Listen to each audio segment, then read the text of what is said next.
Ito yung nakikita mo sa ano eh. Yung sa school dati. Yung sa ano mo, postcard ba yun? Oo.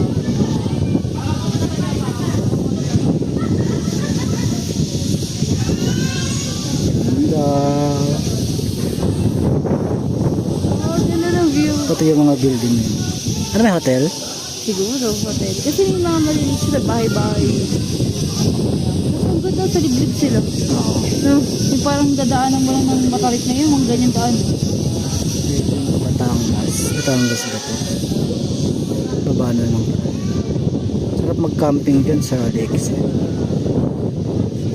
No? Sahod mo naman. Saka ano?